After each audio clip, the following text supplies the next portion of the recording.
আমরা শুরু করলাম। জি sir. Roll number 1, Yes, sir. 2, Present, sir. 3, 4, Present, sir. roll number 4, Present, sir. 5, Present. Roll 5. 6,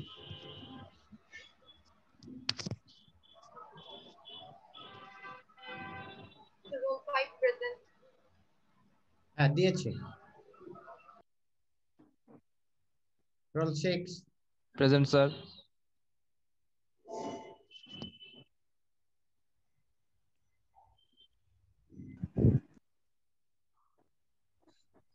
Sir, roll 3 present. Roll 6, পারছিলাম Present, না। sir. Video নাই।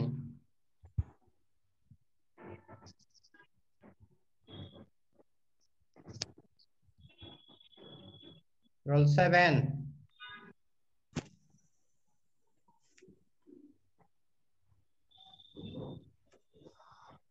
8,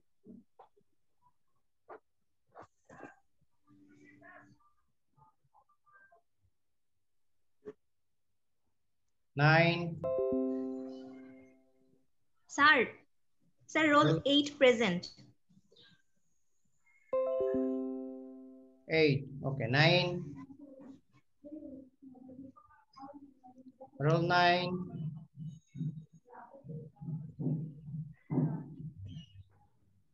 10, Yes, sir. Roll 10 present. 11, sir roll 11 present. 11, জি sir role 11 sir roll 11 present. 12, Yes, sir. Present. 12. 13, Present, sir. 14,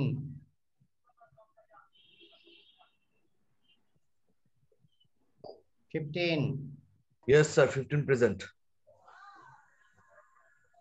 16, Yes, sir. 16 present. 17,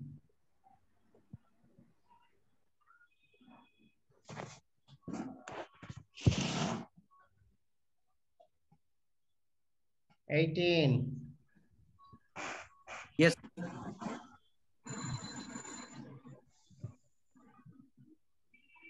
19, yes sir. Sir আমার ক্যামেরাটা on হচ্ছে না, আমি time লাগছে। 20, Yes, sir. Present. 21, Yes, sir. 2, sir 19 sir, camera on হয়েছে। okay, 22, 23, Yes, sir. 23 present. 24, Yes, sir. 24 present. 25,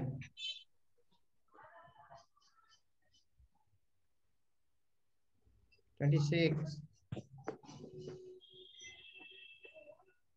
27, 28, Yes, sir. 27 present. 29, Yes, sir. 29 present. 30, Yes, sir. Present, sir. 30. 31, Yes, sir. Present. 33, Yes, sir. 33 present. 34, Yes, sir. Yes, sir. 35, Yes, sir. 36, Yes, sir. So 36. 37, Yes, sir. 38, Present, sir.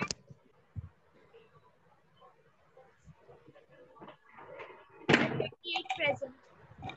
39, Yes, sir. 39 present. 40, Yes, sir. Sir, 40, sir. 41, Yes, sir. 41, sir. 42, Yes, sir. 42.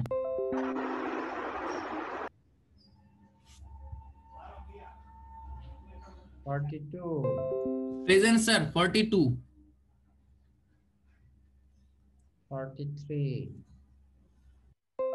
9, 44, 45, Yes, sir. 45. 43, 46,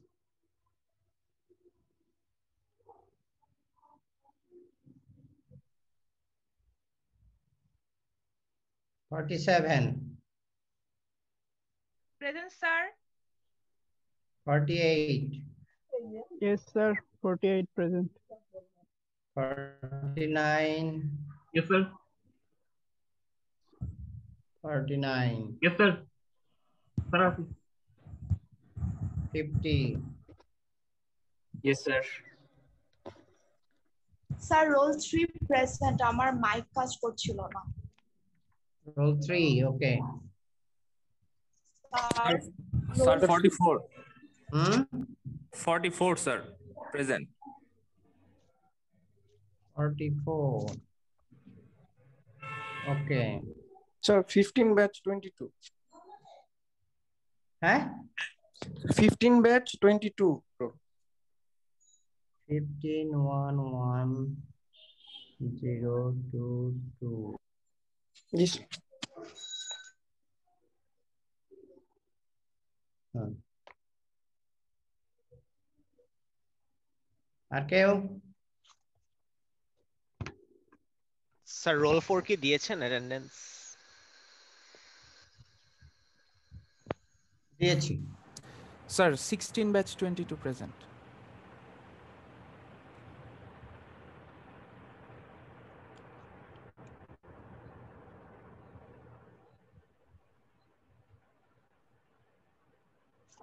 Okay.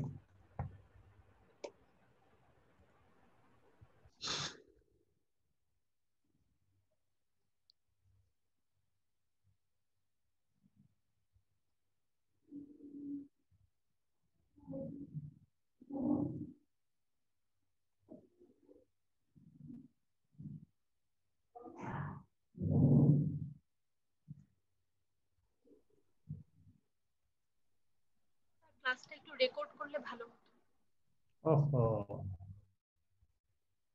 Record না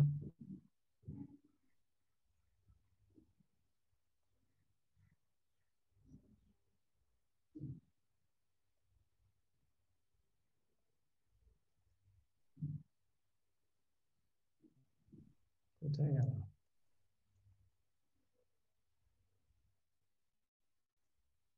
start share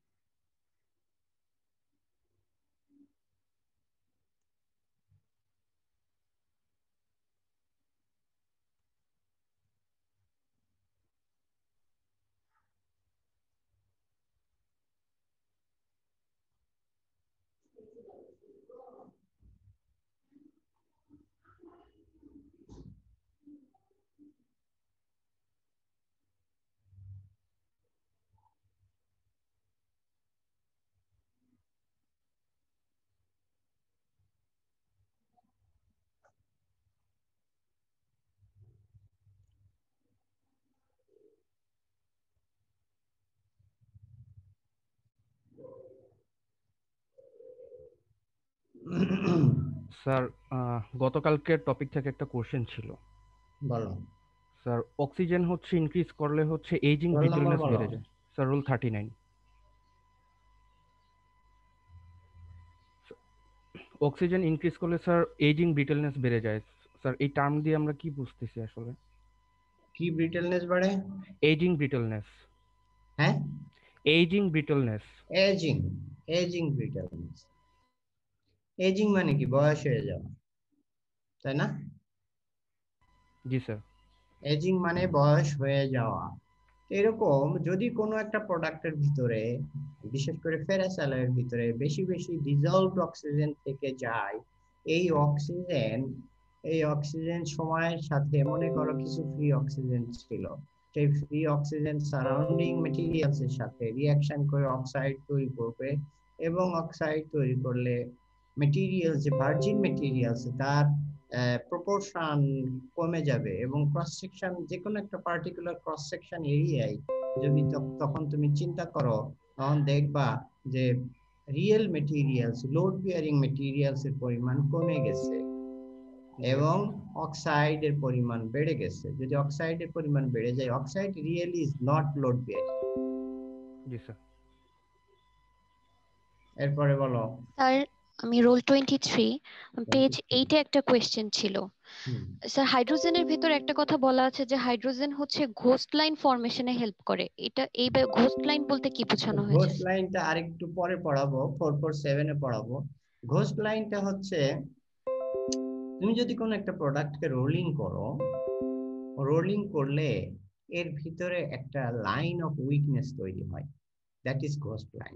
অনেক রকমের তৈরি হয়, line তৈরি হয়, যেটা আমরা defect, sheet metal forming এর ডিফেক্টস এর ভিতরে গিয়ে পড়বো।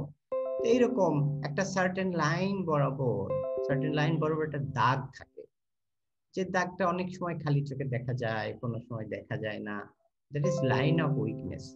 এখন মনে করো ওই লাইন বরাবর যদি আমি একটা লোড অ্যাপ্লাই করি, তাহলে মেটেরিয়ালসটা কিন্তু সহজেই হয়ে যাবে, আচ্ছা ভেঙে যাবে, নষ্ট হয়ে যাবে। এই জন্য ওটাকে, যেহেতু ঘোস্ট লাইন, আসলে ভূত বললে তো দুনিয়াতে কিছু নাই, আছে? না স্যার। আছে নাকি? না স্যার। নাই, এই জন্য ঘোস্ট বলা হয়েছে, যে খালি চোখে আসলে দেখা যায় না। বাট এটা যদি তুমি চেষ্টা করো, তাহলে তুমি এটাকে ফাইন্ড আউট করতে পারবা। Okay sir. স্যার বলো। স্যার হাইড্রোজেনের কথা বলা আছে যে স্টিলের এরিয়া রিডাকশন। আগে স্যার রোল 12 স্যার হাইড্রোজেন বলা আছে যে স্টিলের এরিয়া রিডাকশন করে। এটা এরিয়া রিডাকশনটা স্যার বুঝতে পারছি না। এরিয়া, মনে করো যে একটা স্যাম্পল তুমি টেনসাইল টেস্ট করবা, 222 এ পড়ে এসেছো। টেনসাইল টেস্ট করলে একটা মেটেরিয়াল কতটুকু ডাকটাইল, কতটুকু ব্রিটেল, এটা মাপার জন্য দুইটা অপশন আছে। একটা অপশন হচ্ছে তার increasing length, percentage of elongation, এইটা দিয়ে বোঝানো হয়। আরেকটা তোমার আরেকটা option to characterize the ductility of the material, সেটা হচ্ছে যে তার ক্রস সেকশনাল এরিয়া কত, ক্রস সেকশনাল এরিয়া কত আসে ছেড়ার পরে বা ভাঙ্গার পরে। মনে করো 10 mm ডায়ার একটা স্যাম্পল টেস্ট করতেছো, টেস্ট করার পরে এটা পেয়েছো, ভেঙে যখন গেল সেই মুহূর্তে ভাঙ্গা জায়গায় তার ডায়া আছে 8 mm, তাহলে এই যে 2 mm ডায়া কমে গেল, তাই না? 2 mm ডায়া কমে গেল। এখন যদি ক্রস সেকশনাল এরিয়া বের করো, পাই আর স্কয়ার, আগে ছিল পাই গুণ হচ্ছে আর স্কয়ার, 25 75 78 এর কাছাকাছি, এখন হয়ে গেল 8 8 64, এই 4 4 16 3 16 48 50 হয়ে গেল। তাহলে দেখো ক্রস সেকশনাল এরিয়া কমলো কত, অ্যারাউন্ড 28% কমলো, তাই না? এই ভ্যালুটা ছোট হয়ে, তার মানে মেটেরিয়াল ব্রিটেল হয়ে, এই ভ্যালুটা যত বড় হবে তত ওই মেটেরিয়ালসটা ডাকটাইল। জি স্যার। স্যার একটা স্যার রোল 41 একটা কোশ্চেন। 41 জি স্যার।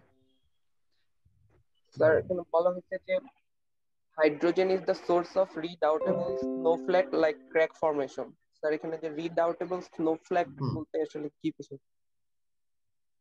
কোন জায়গায় এটা বলো, কত নম্বর লাইনে? Sir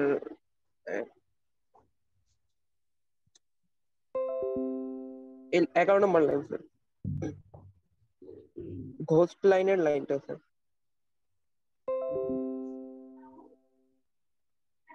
1 2 3 4 5 6 7 8 9 10 11 ghost line. হ্যাঁ, এখানে কি বলতেছে বলো এবার। Sir, hydrogen hydrogen is the source of redoubtable snowflake like crack formation. snowflake like crack formation. হ্যাঁ, snowflake এটা এটা one type of ghost line. Snowflake এটা হচ্ছে যে অনেক সময় হাইড্রোজেন যদি থাকে তাহলে যে প্রোডাক্ট তৈরি হয় তোমরা জানো, এটা মিথেন গ্যাস তৈরি হয়। হ্যাঁ, যদি সেখানে যথেষ্ট পরিমাণ কার্বন থাকে আর হাইড্রোজেন যদি ডিজলভ হয়ে যায় থাকে, তাহলে সেখানে মিথেন গ্যাস ফর্মেশনের একটা সম্ভাবনা থাকে। সেই মিথেন গ্যাসটা ইনসাইডে প্রেসার ক্রিয়েট করে। হ্যাঁ, প্রেসার ক্রিয়েট করে করে জলটা অনেক সময় ইনসাইড থেকে ক্র্যাক হয়, অনেক যদি এটা সারফেসে থাকে। হ্যাঁ, যদি সারফেসে থাকে তাহলে এটা স্নোফ্লেক। স্নোফ্লেক বলা হচ্ছে কেন, যে খুব পাতলা পাতলা লেয়ারের জলটা উঠে যেতে পারে। ফ্লেক মানে কি? ফ্লেক মানে কিন্তু পাতলা লেয়ার। যেমন রসুনের গায়ের উপরে একটা কোয়া যেটা বলা হয়, তার গায়ের উপরে একটা পাতলা লেয়ার থাকে, থাকে না? জি স্যার। ওই টাইপের ফ্লেকি। তো এরকম পাতলা চিকন একেবারে very very thin thin crack on the surface. হ্যাঁ, এই জিনিসগুলো ওখানে তৈরি হতে পারে। এই সবগুলোই হাইড্রোজেনের drawback. Lots of problem create করে হাইড্রোজেন, শুধু সিঙ্গেল প্রবলেম না, অনেক রকমের অনেক ভাবে এই প্রবলেম তৈরি করে। এনিবডি? স্যার রোল 11 একটা কোশ্চেন ছিল। বলো স্যার। আমি স্যার বলতে যাচ্ছিলাম যে হাইড্রোজেনে, স্যার হাইড্রোজেনে স্যার একটা ডাউট ছিল। স্যার আমরা হিট ট্রিটমেন্টে মানে সরি আমি বলতেছি ওয়েল্ডিং এ আমরা একটা কনসেপ্ট পড়েছিলাম যে মোনো অ্যাটমিক হাইড্রোজেন বা অক্সিজেনের ডিফিউশন কোএফিসিয়েন্ট অনেক বেশি তুলনামূলক। যদি আমি ওর মলিকুলার মানে দুইটা O2 থেকে O এর ডিফিউশন কোএফিসিয়েন্ট অনেক বেশি। তো স্যার এখানে আপনি লাস্টে একটা কথা বলেছেন যে furthermore atomic hydrogen engendered by pickling penetrates into steel and forms blowholes. এখন স্যার আমার কোশ্চেন হচ্ছে মোনো অ্যাটমিক হাইড্রোজেনের তো ডিফিউশন কোএফিসিয়েন্ট অনেক বেশি, আমরা যখন হিট ট্রিটমেন্ট করব আমরা তো 800-700 ডিগ্রি টেম্পারেচারে নিয়ে যাব। তো যদি স্যার এটা ডিফিউশন কোএফিসিয়েন্ট এত বেশি হয় তাহলে কি স্যার ব্লোহোল ফর্ম করার ওই পসিবিলিটিটা কি থাকে? এবং যদি থাকে স্যার ওটার একটু মেকানিজমটা যদি স্যার বলতেন, মানে একটু কনসেপ্টটা ক্লিয়ার করতাম। হ্যাঁ, ব্লোহোল থাকে। আমরা কথাবার্তা বলতেছি স্টিলের। হ্যাঁ, স্টিলে একটু আগেই তোমাকে কিন্তু আমি ইনডাইরেক্ট তোমার প্রশ্নের জবাব পেয়ে গেছি। সেটা হচ্ছে যে যদি স্টিলের ভিতরে যথেষ্ট পরিমাণ কার্বন থাকে এবং হাইড্রোজেন সেখানে গেল, আর ওই জায়গায় শুধু হাইড্রোজেন আর কার্বন গেলেই তার হবে না, আরো কিছু তো প্যারামিটার থাকা লাগে, যেটা কেমিস্ট্রিতে পড়ে এসো, যে হিট অফ রিঅ্যাকশন। একটা রিঅ্যাকশন হওয়ার জন্য তো ওখানে সাম অ্যাক্টিভেশন এনার্জি থাকতে হবে, তাই না? আমি ওইগুলোকে বলতেছি এনভায়রনমেন্ট ক্রিয়েট করা। লটস অফ ওখানে pressure, temperature, surrounding, catalytic action, অনেক কিছু থাকতে পারে। আমি এই জন্য বলছি যে ফেভারেবল যদি কন্ডিশন থাকে তাহলে ওই হাইড্রোজেন অক্সিজেনের সাথে কার্বনের সাথে রিঅ্যাকশন করে মিথেন গ্যাস তৈরি করে। মিথেন গ্যাস যখন তৈরি করে, যদি মনে করো যে একটু সাফিসিয়েন্ট না হইলেও অ্যাটমিক্যালি এটা তোমার একটা সার্টেন একটা ভলিউম মেনটেন যদি করে এবং ইনসাইডে যে প্রেসার তৈরি করে, সেই প্রেসার যদি তোমার মনে করো যে ওভারকাম করতে পারে যে ওয়েট অফ দ্য মেটেরিয়াল, তখন সে কিন্তু জাস্ট বেরিয়ে আসা শুরু করবে। বেরিয়ে আসতে আসতে সে যদি আবার সলিডিফাই হয়ে যায়, যেমন তোমরা অনেক সময় দেখবা যে পানির নিচেই কাদা থাকে, কাদা থেকেও কিন্তু বুদবুদ বেরোয়, কিন্তু ওই কাদার উপরে কখনো ব্লোহোল দেখবা না। কিন্তু পানি যদি আস্তে আস্তে শুকিয়ে যায়, কাদার উপরে লেয়ারটা যদি একটু হালকা যদি পেস্টি ভাব হয়, তখন যদি একটা ব্লোহোল বেরিয়ে যায়, সেখানে কিন্তু পার্মানেন্ট একটা দাগ তৈরি করে রেখে যায়। ঠিক কিনা?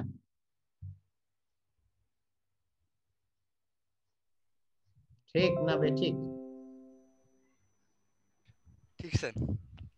একইভাবে তোমার হাইড্রোজেন যদি রিঅ্যাকশন করে মিথেন তৈরি করে, যথেষ্ট পরিমাণ মিথেন গ্যাস তৈরি হয়, তাহলে বেরিয়ে যেতে পারে।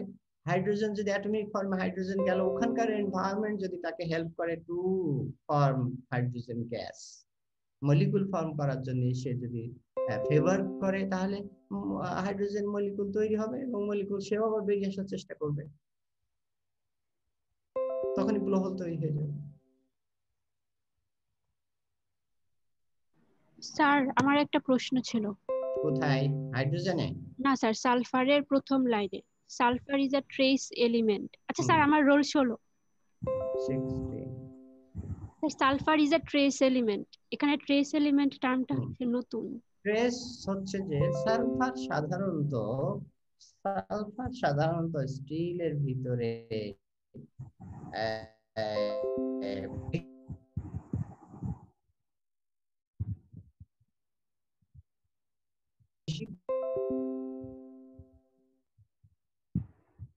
পরিমাণ থাকে না, অ্যালয় তৈরি করা হয় না। তার মানে আয়রন সালফারের অ্যালয় খুব একটা ইউজফুল না। যদি সালফার সেখানে প্রেজেন্ট থাকে তাহলে আনওয়ান্টেড ম্যাটেরিয়াল হিসেবে থাকে এবং যে পরিমাণ থাকে সেটাও ভেরি ভেরি লো। ট্রেস মানে কি?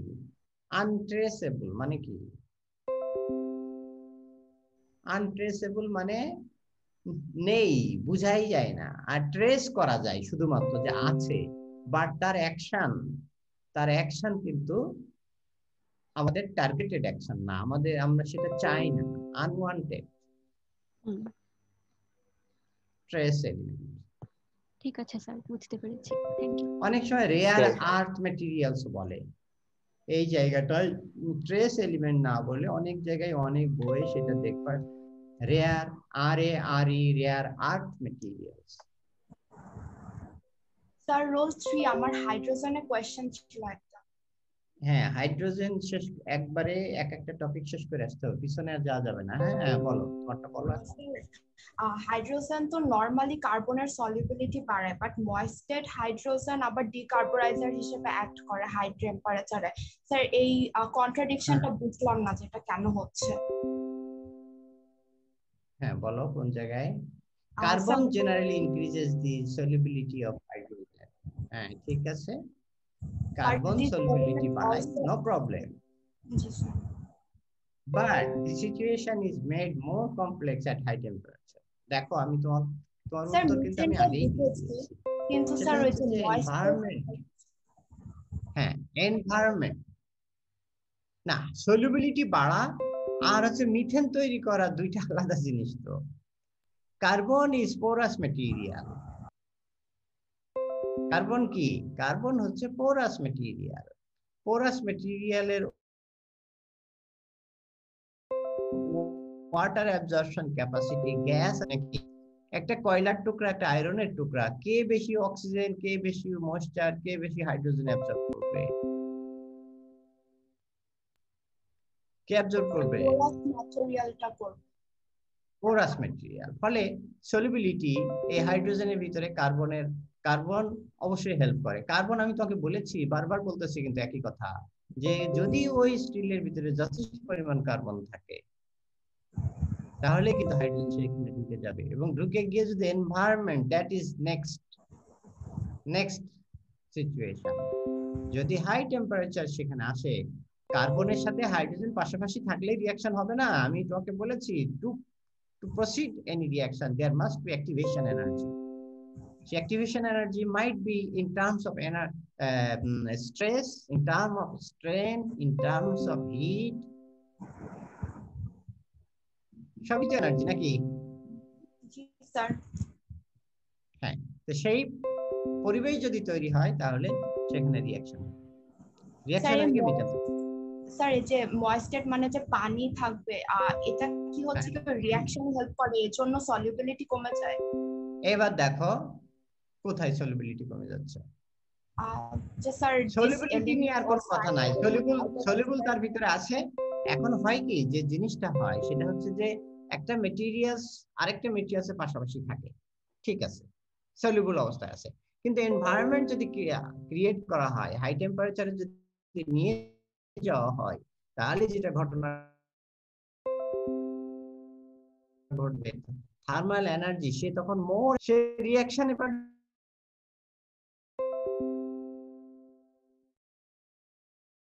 পার্টিসিপেট করতে চায়, সে কখনো মিশন ক্রিয়েট করবে, দ্যাট ইজ ডিফারেন্ট পার্ট। বিভিন্ন রকমের পরিবেশ পরিস্থিতি তৈরি হইতে পারে। যেমন এখানে বলা হচ্ছে যদি ময়েস্টেড হয়, ময়েস্টেড মানে ভিজা ভিজা থাকে তাহলে কিন্তু ডিকার্বনাইজ, এখানে আমি বললাম যে আছে সেই কার্বনকে সে কিন্তু সরিয়ে দিবে, ডিকার্বনাইজড করবে। যদি ডিকার্বনাইজড করে ফেলে by decreasing in elongation and reduction of area without any increase of yield point, tensile yield strength. যদি তোমার ওর ভিতরে হাইড্রোজেন রিঅ্যাকশন করে কার্বন কি করে, স্টিলকে কার্বন স্টিলের স্ট্রেংথ বাড়ায়, সেই কার্বনকে যদি বের করে নিয়ে আসে হাইড্রোজেন, তাহলে কি আর কার্বন সেই স্ট্রেংথেনিং অ্যাকশনটা কি আর থাকবে? না স্যার। কার্বনের স্ট্রেংথেনিং অ্যাকশন থাকবে আর? কি মনে হয়, বোঝা যায়? জি স্যার। Yes sir. হ্যালো, বুঝতে পেরেছো? জি স্যার। রোল 3। জি স্যার বুঝতে পেরেছি। আমার বলো মাইন্ড, বলো, লজ্জার কিছু নেই। জি স্যার বুঝতে পেরেছি। আচ্ছা আচ্ছা ঠিক স্যার রোল 19 কোশ্চেন ছিল। ওকে, নেক্সট আমরা চলে যাচ্ছি। স্যার রোল 19 কোথায়? স্যার পেজ নাম্বার 9 এর সেকেন্ড কোথায় লাইন। বলো। হ্যাঁ sir page number 9 second line. G sir. Second line. Still said that to be machined require a certain minimum sulfur content for proper second line বলো। Sir এখানে মানে proper chip ফরমেশনের জন্য একটা minimum sulphur content কেন লাগবে এই ব্যাপারটা ঠিক বুঝলাম না।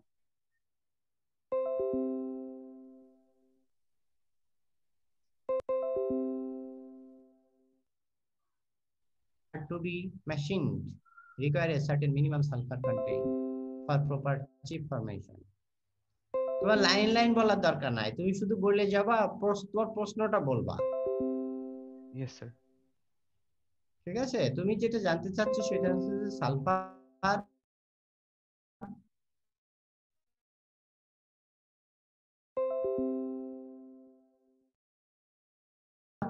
সামান্য পরিমাণ যদি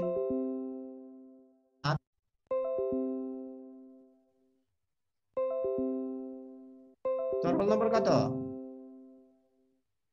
স্যার 19। Hello sir 19। নাই বলো। স্যার কথা কেটে আসতেছে। স্যার একটু নেটওয়ার্কে মনে হয় সমস্যা হচ্ছে আপনার ওইখানে, স্যার বেঁধে বেঁধে আসতেছে কথা। স্যার আপনার কথা শুনতে পাচ্ছি না ক্লিয়ারলি, কন্টিনিউয়াসলি। হ্যাঁ শোনা যায় না? জি স্যার এখন শোনা গেল। ওই তো ইন্টারনেটের হয়তো ঝামেলা হচ্ছে, একটু আপ ডাউন করতেছে হয়তো বা। এখন রোল নম্বর 19 বলো তোমার প্রশ্ন। স্যার আমার কোশ্চেনটা ছিল হচ্ছে যে মানে যে স্টিলগুলোকে মেশিন করা মানে লাগবে সেখানে একটা মিনিমাম সালফার কন্টেন্ট মেইনটেইন করা লাগে প্রপার চিপ ফরমেশনের জন্য, মানে এই ব্যাপারটা ঠিক বুঝলাম না। শোনো একটা জিনিস, আর মেশিন সারফেস আরেক জিনিস। হ্যাঁ সারফেস আরেক জিনিস। হ্যাঁ তাহলে সারফেসটা কেমন, ঠিক কিনা? স্যার কথা পুরোপুরি কেটে আসছিল, মানে কিছু বোঝা যায়নি। আচ্ছা দাঁড়াও, এই আরে আবরার ওই ইয়ে ল্যান্ড কানেকশনটা নিয়ে আসো তো।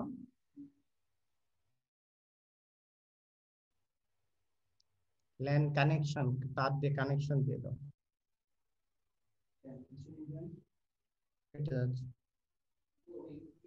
আরিফের কাছে জিজ্ঞেস করো।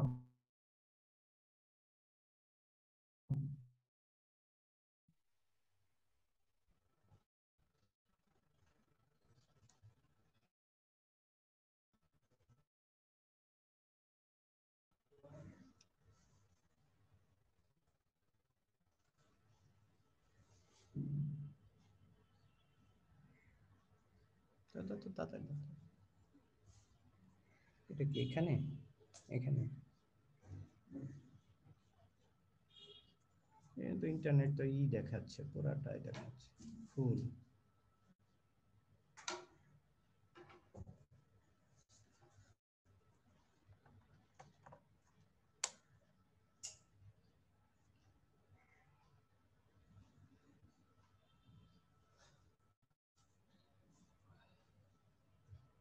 গ্রিন চেঞ্জ করতে হবে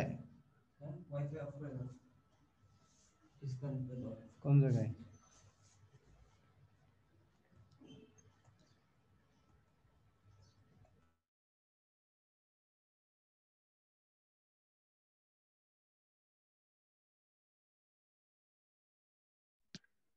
স্যার যতক্ষণ ইন্টারনেট আপনি রিপেয়ার করছেন ততক্ষণ আমরা কোয়েশ্চেন গুলো কি চ্যাটে লিখে রাখবো?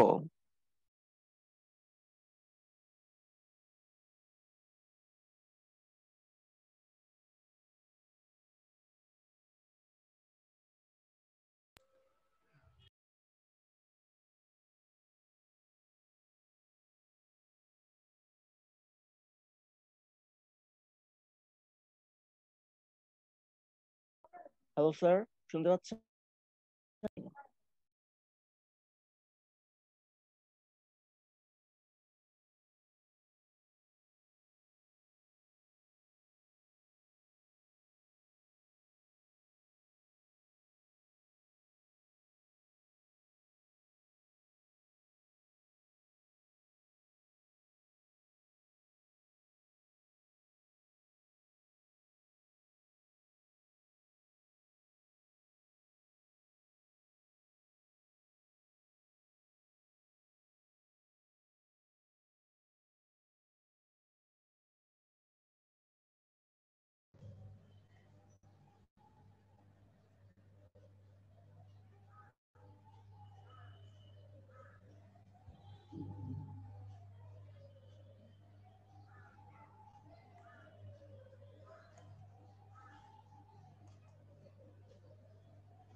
আচ্ছা, হ্যাঁ বলো, এবার প্রশ্ন বলো। Roll number 19।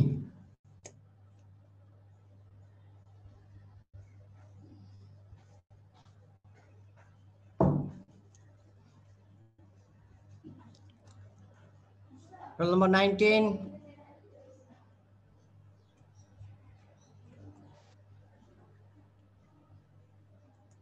আর কারো প্রশ্ন আছে? স্যার আমার প্রশ্ন আছে রোল 1। বলো। স্যার টিনের ক্ষেত্রে 1 2 3 4 4 নাম্বার লাইনে বলা হচ্ছে যে টিনের সাথে ফসফরাস এবং আর্সেনিক এই দুটো টেম্পারি এমব্রিটলমেন্ট করে এবং সেটা ক্রোমিয়াম, নিকেল এবং ম্যাঙ্গানিজ প্রেজেন্ট করলে এরা, আমার প্রশ্ন হচ্ছে কিভাবে এই বাকি তিনটার উপস্থিতিতে টেম্পারি এমব্রিটলমেন্ট করে এবং আমি কি করে আরো এলিমেন্ট ডিটেক্ট করতে পারবো যেসব এলিমেন্ট পেয়ার টেম্পার এমব্রিটলমেন্ট করে?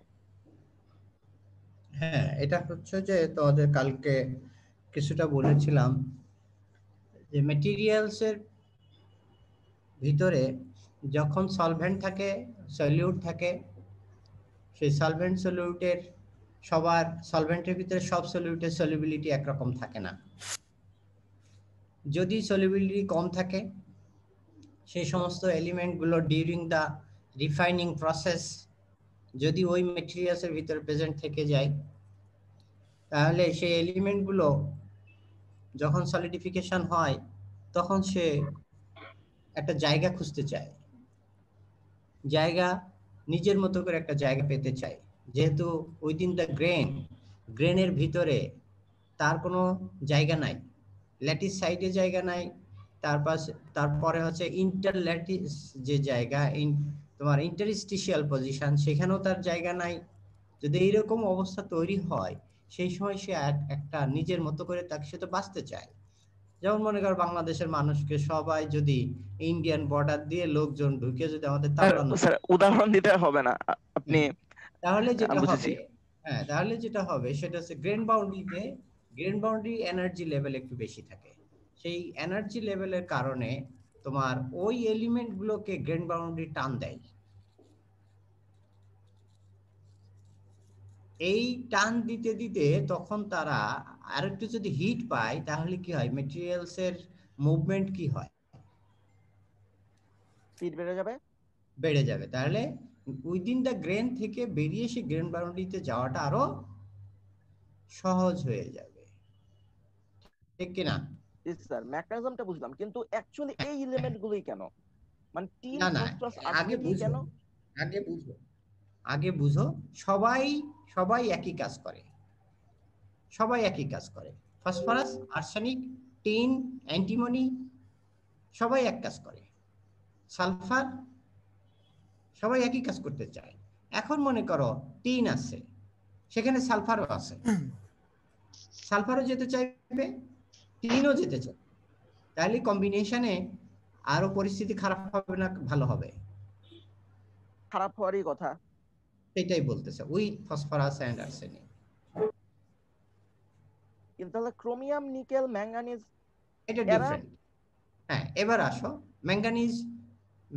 এখানে যেটা বলা হচ্ছে, known to make steel susceptible temperate embrittlement especially when chromium, nickel, manganese are present. এবার আসো, ওটা আলাদা জিনিস, মেকানিজম ওইটা। ক্রোমিয়াম যদি থাকে, নিকেল যদি থাকে, ম্যাঙ্গানিজ যদি থাকে, তাহলে যে ঘটনাটা ঘটবে, আয়রনের সাথে এই এলিমেন্টগুলোর ক্রোমিয়াম, নিকেল, ম্যাঙ্গানিজের অ্যাফিনিটি অনেক বেটার। ফলে আয়রন করবে কি, আয়রনের কাছে আছে ফসফরাস, আছে আর্সেনিক, আছে নিকেল, আছে ম্যাঙ্গানিজ। আয়রন বেশি কনসেন্ট্রেশন দিবে to make friendship with nickel and manganese. তখন ফসফরাস আর আর্সেনিক আরো লোনলি হয়ে যাবে। সে ম্যাট্রিক্স হোস্টের কাছ থেকেই কোনো এনকারেজিং কিছু পাবে না, সবকিছুই ডিসকারেজিং। তাহলে পরিস্থিতি কেমন হবে? তাহলে সেগ্রিগেশন হওয়ার টেন্ডেন্সিটা আরো বেড়ে যাবে। এই তো পরিষ্কার। ওকে স্যার, রোল 19 একটা কোশ্চেন করেছিলাম, ওই কোশ্চেনটা আমারও ছিল। এই যে সালফারের ব্যাপারে, এই কিছুটা সালফার চিপ ফর্মেশনে লাগে, এটা কেন লাগে বলো তো, কি হইতে পারে? আমি স্যার যতদূর ধারণা করি, সেটা মনে হচ্ছে সালফার যেহেতু গ্রেন বাউন্ডারিতে প্রেসিপিটেটেড হয়, সুতরাং গ্রেন বাউন্ডারিটা কিছু উইক থাকে। সুতরাং আমি যদি কিছু নির্দিষ্ট ডাইরেকশন দিয়ে আমি একটা মেটালের কিছু অংশ টার্নিং বা অন্য কোনোভাবে স্ক্র্যাপ অফ করে ফেলতে চাই, তবে কিছুটা সালফার থাকলে ওই গ্রেন বরাবর স্ক্র্যাপ অফ হয়ে যাওয়ার কথা। কিন্তু স্যার কথা হচ্ছে যে তাহলে কি এটা চিপ ফাংশনের ক্ষেত্রে সহায়ক হবে, নাকি ক্র্যাক বরং আরো ভেতরে ঢুকে গিয়ে আমি ক্র্যাকিং এক জিনিস আর এটা এবার আমি বলি, শোনো, অনেকটা কাছাকাছি আছে, ঠিক আছে। যেটা হয়, সালফার কখনো আয়রনের ভিতর ফ্রি ফর্মে থাকতে পারে না। সালফার আয়রনের সাথে আয়রন সালফাইড হিসেবে থাকে। এই আয়রন সালফাইড এটা কিন্তু অ্যাটমিক স্কেলে না, ম্যাক্রো স্কেলে থাকে। ম্যাক্রো স্কেলে যখন থাকে, লাম্প থাকে। তোমরা স্টিলের মাইক্রোস্ট্রাকচার দেখেছো কিনা আমি জানি না, যে জায়গাগুলো দেখো স্টিলের আদার দ্যান ফেরাইট পারলাইট কালো কালো এরিয়া দেখা যায়, সেগুলোর ভিতরে অনেকগুলো হচ্ছে ব্লো হোল এবং ম্যাঙ্গানিজ সালফাইড না হয় আয়রন সালফাইড।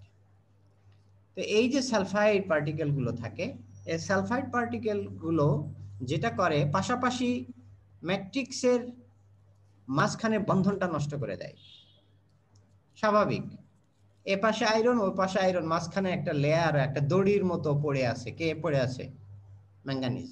এখন আমি যদি টুল দিয়ে মেশিনিং করি, তাহলে চিপস যেটা তৈরি হবে, সেই চিপটা ম্যাঙ্গানিজ সালফাইডের লেয়ারে এসে ওখান থেকে টুকরা হবে, ছোট হবে, ছোট ছোট টুকরা হয়ে যাবে।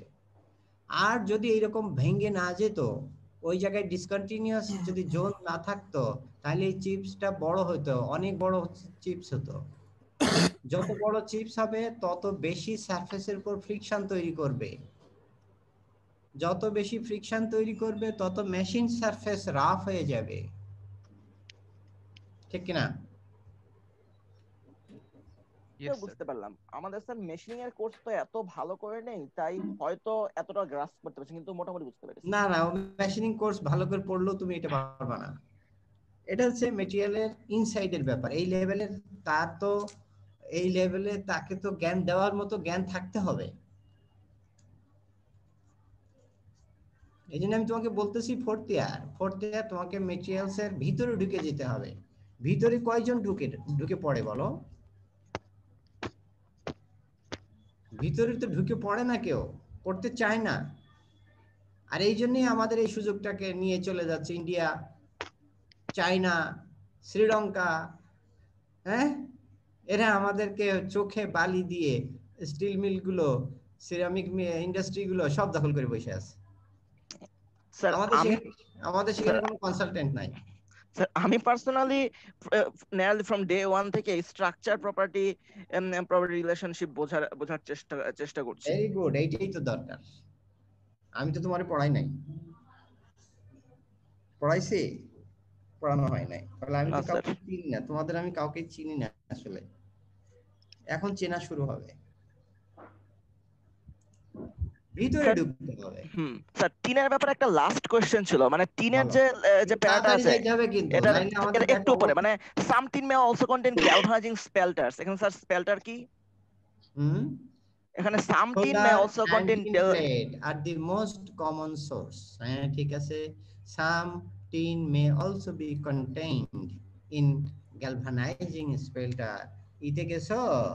গ্যালভানাইজিং ইন্ডাস্ট্রিতে গেছো? না স্যার। যখন গ্যালভানাইজিং হয় তখন দেখবা যে ওই মোল্টেন জিঙ্কের উপরে একটা লেয়ার তৈরি হয়। সেই লেয়ারটা শুকিয়ে সেই লেয়ারটা কি হয়ে যায়, সলিড হয়ে যায়। সেই লেয়ার টাইম টু টাইম ওখান থেকে দেখবা ইন্ডাস্ট্রি বড় হাতলের মাধ্যমে সরিয়ে নিচ্ছে। That is galvanizing spelters. ও বুঝলাম, মানে গ্যালভানাইজিং এর সময় যে জিঙ্কে যেসব ইমপিউরিটি জেনারেট করে ওগুলো। হ্যাঁ, এই টিন দিলে স্প্যাঙ্গেল সুন্দর ফুলের মতো ডিজাইন হয়। জিঙ্কের কোটিং যে ঢেউটিন গুলোতে থাকে, দেখবা যে টিন আছে কি নাই এটা দেখে বোঝার উপায় হচ্ছে যে যদি সুন্দর স্প্যাঙ্গেল থাকে, সুন্দর ফুল ডিজাইন থাকে, তাহলে সেখানে টিন আছে, তাহলে সেখানে টিন আছে, নাইলে টিন নাই। এরপরে বলো, পরে আস্তে আস্তে আমরা সামনের দিকে যাই। এখানে কারো আছে? রোল 10 নাইট্রোজেন একটা কোশ্চেন ছিল। ভেরি গুড, নাইট্রোজেনে চলে আসতেছি। বলো নাইট্রোজেনের প্রশ্ন বলো তুমি। স্যার এখানে একটা টার্ম আছে স্ট্রেইন। 10 তুমি রোল নাম্বার 10? জি স্যার। বলো। স্যার একটা টার্ম আছে স্ট্রেন এজিং। স্যার এই টার্মটা একটু এক্সপ্লেইন করলে ভালো। Strain aging. Strain aging, aging মানে কি? স্যার ওই যে বলেছিলেন যে সময় পার হওয়া আর কি। হ্যাঁ, সময়ের সাথে বুড়া হয়ে যাওয়া। বাংলা, ভালো বাংলা হচ্ছে বুড়া হয়ে যাওয়া। Ageing, strain ageing. টিন করে কি জানো? টিন আসলে ভেরি মোবাইল এলিমেন্ট। হ্যাঁ, carbon very mobile element, tin very mobile element. যদি কোন একটা প্রোডাক্টের ভিতরে টিন থাকে, in terms of alloy or in terms of impurity, যে ফর্মে সে থাকুক না কেন, যদি সে প্রেজেন্ট থাকে, টিন করে কি ওই অল্প সামান্য টেম্পারেচার ফ্ল্যাকচুয়েশনেই ইনসাইড ওই ম্যাট্রিক্স ম্যাটেরিয়ালের সাথে অনেক সময় রিঅ্যাকশন করে সে প্রেসিপিটেট ন্যানো পার্টিকেল তৈরি করে। ন্যানো পার্টিকেল তৈরি করলে সেখানে লোকালাইজড স্ট্রেনিং হয়। একটা পার্টিকেল তৈরি আগে ছিল না, এখন পার্টিকেল তৈরি হলো। ম্যাট্রিক্সের ভিতরে কি থাকবে? একটা প্রেসার ক্রিয়েট করবে না? জি স্যার। সেটাই হচ্ছে স্ট্রেন। আর এই পার্টিকেলের স্ট্রেনের কারণে তার স্ট্রেংথ বেড়ে যাবে। স্ট্রেনিং এর কারণে, লোকাল স্ট্রেনিং এর কারণে স্ট্রেংথ বেড়ে যাবে। That is aging. মানুষ বুড়া যত বয়স বেড়ে যায়, হাড্ডি কি হয়? শক্ত হয় না নরম হয়? শক্ত হয়। That is aging action. তারপর এক সময় কিন্তু আবার নরম হয়, জানো তো? অস্টিওপোরোসিস। হ্যাঁ, অস্টিওপোরোসিস। Yes sir. ওইটা মেডিকেলের ভাষায় বলো না, মেটালার্জির ভাষায় বলো, ম্যাটেরিয়ালসের ভাষায় বলো। বন্ড স্ট্রাকচার পোরাস হয়ে যায়, বিশেষ করে ক্যালসিয়াম হাইড্রোক্সিফসফেট বা অ্যাপাটাইটের ম্যাট্রিক্স। আরে ঠিক আছে, ওটা তো তুমি মেডিকেলের ভাষায় বলতেছো, ওভার এজিং। ওভার এজিং যখন হয় তখন ন্যানো পার্টিকেল গুলো একটা ন্যানো পার্টিকেল আরেকটা ন্যানো পার্টিকেলের সাথে রিঅ্যাকশন করে তখন হচ্ছে মাইক্রো পার্টিকেল তৈরি করে। মাইক্রো পার্টিকেল যখন তৈরি হয় তখন আবার সফেনিং অ্যাকশন আসে। দেখো মানুষের জীবনেই কিন্তু এই হিট ট্রিটমেন্টের সাইকেল রয়ে গেছে। কিন্তু বোঝা গেছে স্ট্রেন এজিং? জি স্যার। আর কারো প্রশ্ন? স্যার 35 একটা প্রশ্ন ছিল। বলো 35। আচ্ছা স্যার, এখানে নাইট্রোজেনের ক্ষেত্রে বলা আছে যে নাইট্রোজেন যদি সারফেসে ডিফিউজ করা যায় তাহলে সারফেস হার্ডেনিং হয়, এটার মেকানিজমটা কি? কি বললা তুমি? নাইট্রোজেন যদি সারফেসে ডিফিউজ করে যায় তাহলে সারফেস হার্ডেনিং পসিবল হয়, এটার মেকানিজমটা কি? এটা এখন আর পড়াবো না, তোমাদের সারফেস হার্ডেনিং এর বড় চ্যাপ্টার। হ্যাঁ, তারপরও আবার একটুখানি বলে রাখি, নাইলে তোমার মন খারাপ হবে। নাইট্রোজেন কি প্রশ্ন তোমার, বলো কত নম্বর লাইন?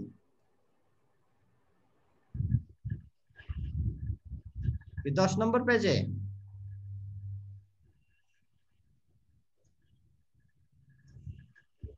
কত নম্বর page? Sir probability of case hardening এর কথা যেটা বলছিল 9 নাম্বার পেজের লাস্ট লাইনে, আগের লাইনে। ওই যে ওই ছেলের প্রশ্ন, নাইট্রোজেন ক্যান জি also sir, B 9 page 8 number line. হ্যাঁ 9 পেজ 8 নাম্বার লাইন। কি শেষের দিকে?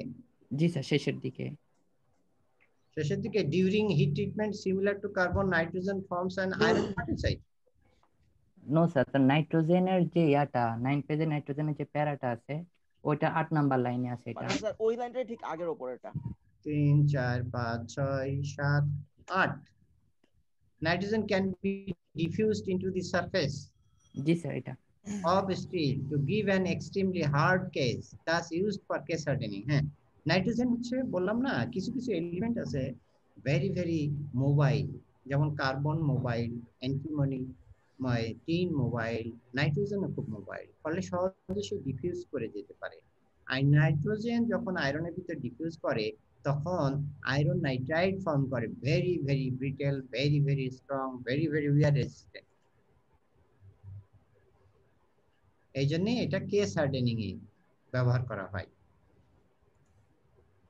কার্বোনাইট্রাইডিং অথবা নাইট্রাইডিং আমরা পড়বো, বিশাল বড় চ্যাপ্টার আছে আমাদের এই সারফেস হার্ডেনিং এ। নাইট্রোজেন আয়রনের ভিতর ঢুকিয়ে দিতে পারলে আয়রন স্ট্রং হয়ে যাবে, আয়রন নাইট্রাইড ফর্ম করে এই কারণে। ঠিক আছে? জি স্যার। হ্যাঁ, এরপরে আমরা এখানে আসি। স্যার রোল 1 বলছি 10 নাম্বার পেজে জাস্ট দ্বিতীয় লাইনে, nitrogen also contributes to secondary hardening in vanadium stills. এখন স্যার সেকেন্ডারি হার্ডেনিং বলতে কি বোঝানো হয়েছে? Nitrogen also contribute to secondary hardening in vanadium steel. এই চ্যাপ্টারেই পড়াবো। সেকেন্ডারি হার্ডেনিং হচ্ছে যে মেন হিট ট্রিটমেন্ট, সেই হিট ট্রিটমেন্ট করে আমি যতটুকু স্ট্রেংথ এবং হার্ডনেস পেলাম, তারপরে সামান্য একটু এদিক ওদিক করলে আবার দ্বিতীয় পর্যায়ে আবার স্ট্রেংথ হার্ডনেস বাড়া শুরু হয়। That is secondary. By product,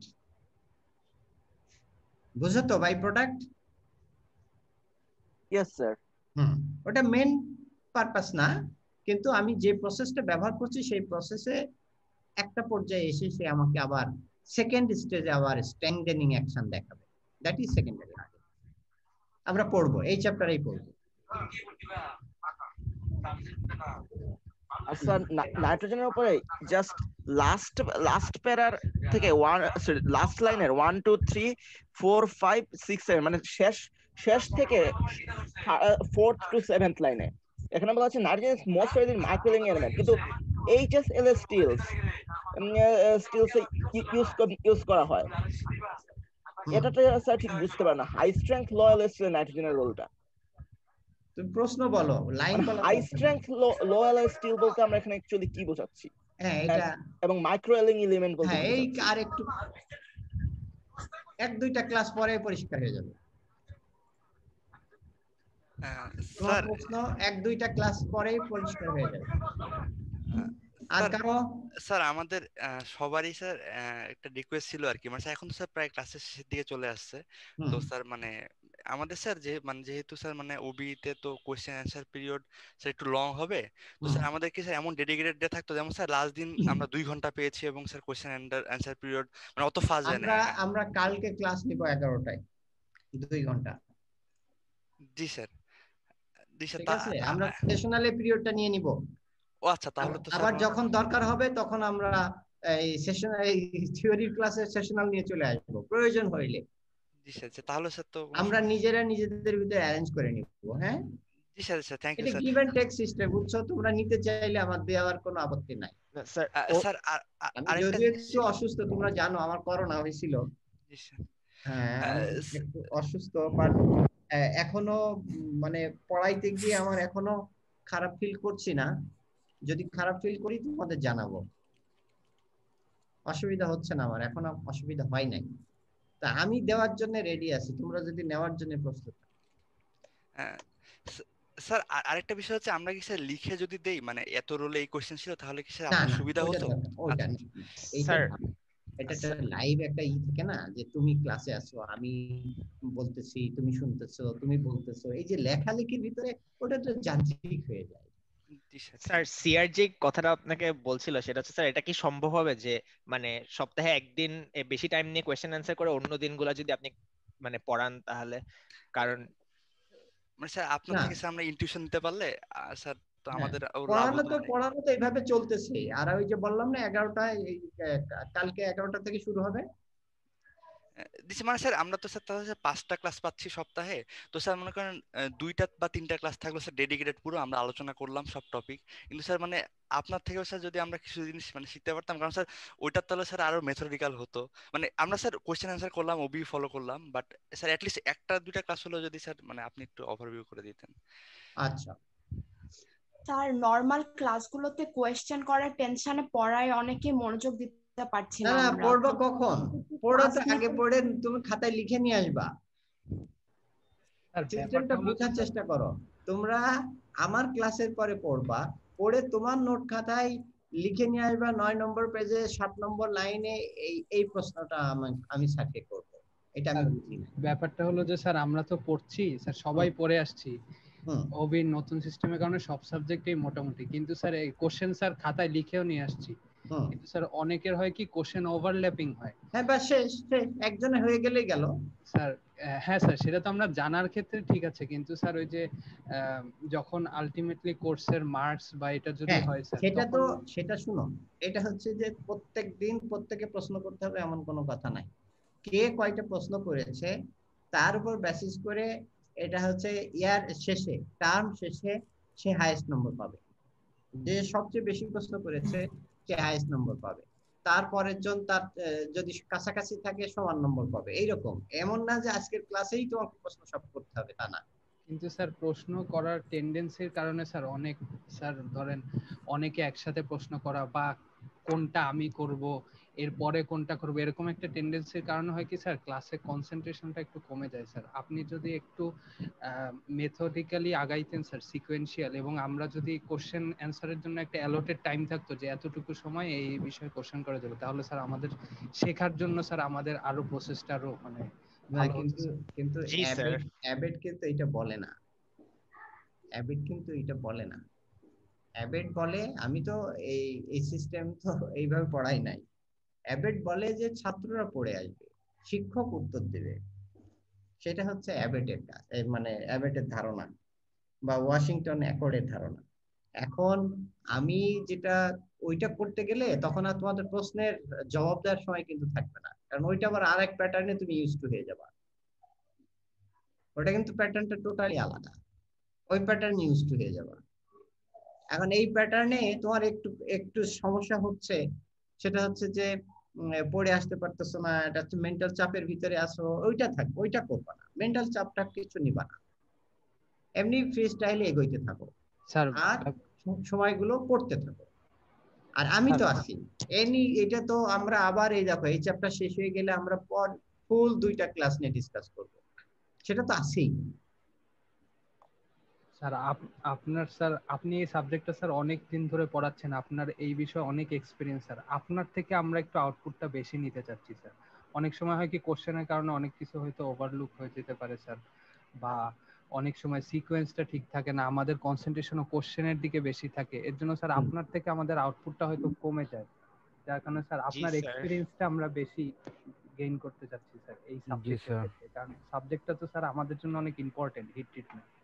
sir আমাদের সিনিয়র আছে স্যার অনেক তাহলে ভালো মতো তাহলে যেটা করা যাবে, মনে করো কালকের কালকের ক্লাসে আমি ওভারভিউ দিয়ে দিব। হ্যাঁ, এই চ্যাপ্টারের টোটাল ওভারভিউ দিয়ে দিব কালকে। জি স্যার। হ্যাঁ, ওভারভিউ দেওয়ার পরে আমি এইভাবেই আবার এগোবো, ঠিক আছে? জি স্যার, এটা স্যার খুব ভালো হয়েছে। আর স্যার আজকে যে অংশটা বাকি থাকলো পড়ে নিবা, পারবা না? জি স্যার, যে অংশটা পড়েই নিয়েছি, কিন্তু ওই অংশগুলো থেকে কোয়েশ্চেন আনসার এইটা যে পর্যন্ত হয়েছে এখানে, তারপর থেকে আবার শুরু করতে হবে, কিছু করার নাই তো। আজকে মনে করো যে 10 নম্বর পৃষ্ঠাও যাই নাই আমরা, 10ও শেষ হয় নাই, তাই না? এই যে অ্যালয় 1.4 থেকে আমরা শুরু করব।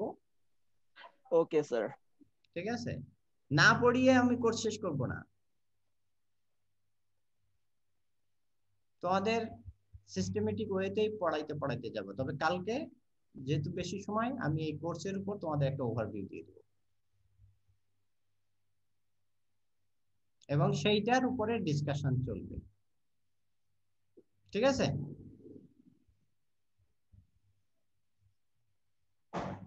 Okay sir. তাহলে ক্লোজ করলাম। হ্যাঁ, জি স্যার। ওকে।